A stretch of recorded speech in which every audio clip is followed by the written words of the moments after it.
tó mà táwọn investor fi Ìlọrin wàhálà wá dé ibi tí ọ̀rọ̀ Sunnah ti dé kí ni wàhálà tó dé unfortunately àwa táwa láti Ìlọrin àwa kéwú bẹ̀ àwọn tó wà ní MSS ń gbà yẹn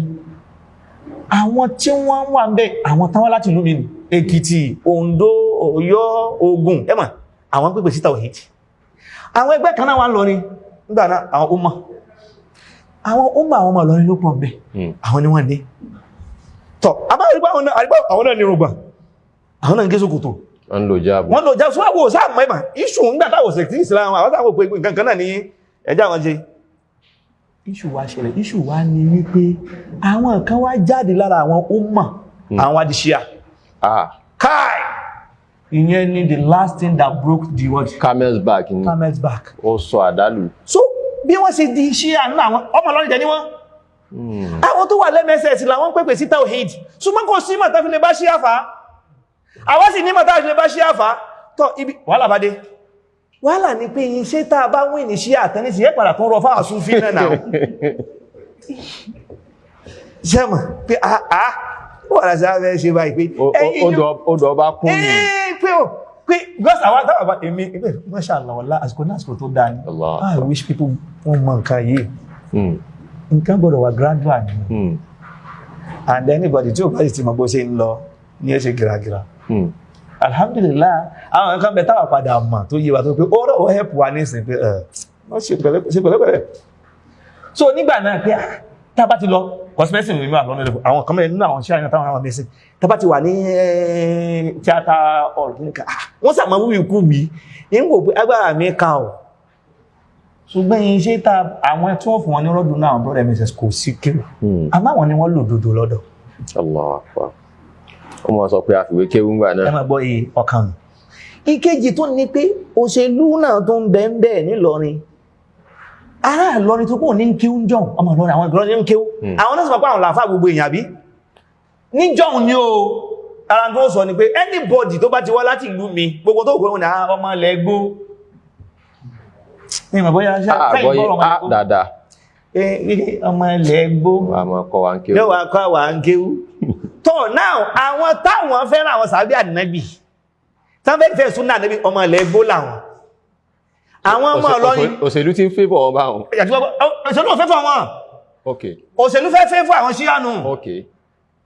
àwọn táwọn ń pèpè sí tàwhídì tán pèpè sí súnnà yìí àwọn lòdòdó wà lọ́dọ̀ wọn ṣùgbọ́n wọn lẹ́gbó ni àwọn táwọn di ṣíà yìí nísìnyí àwọn olóyẹ káàrọ̀ fún ọmọ Ìlọrin làwọn táwọn eléyìí bá sọ̀rọ̀ ọmọ Ìlọrin pé kí ni wọ́n kódà kó mọ̀ sódòdó yóò gbàdànù àwa wájọ́ mọ̀ Ìlọrin a tún wá fẹ́ràn súnnà ànábì a fẹ́ràn àwọn sàábí ànábì àwa náà la wà ní best position láti tápù ṣùgbọ́n issue ni pé ṣé tá a bá tápù wọn tán wọn náà tán tápù mi ṣe bí Súfí ni wọ́n náà tọ́ wàlábádé ìfẹ́ àwọn sàábí ànábì tóbi lọ́kàn tèmi mo ti ka al-Awasim al-Qawasim mo ti ka mọ̀sọ́dún fìdáfì Islam mọ̀sọ́dún fìdáfì Islam Dr. Ahmad Shirbafi ẹni tó ṣe ẹgbẹ̀ tó bá ma mísírọ̀ dáadáa Masha Allah oníjọ́ táwọn ìbá tẹ́sọ́ gbogbo àwọn táwọn ìmọ̀ sọ pé mísírọ̀ ni mọ́ ti wá náà àbòsílẹ̀ yìí fẹ́ ṣe ẹ̀kàn mú ìtò wù yìí bẹ́ẹ̀ ni àwárí ìtàn àdébẹ̀ ò gbọ́lọ̀ bá mú wa báyìí tàà àjínrí bọ́ọ̀ bá fẹ́ ṣe yọ́nà ìrọ̀ ni so ìfẹ́ ànábì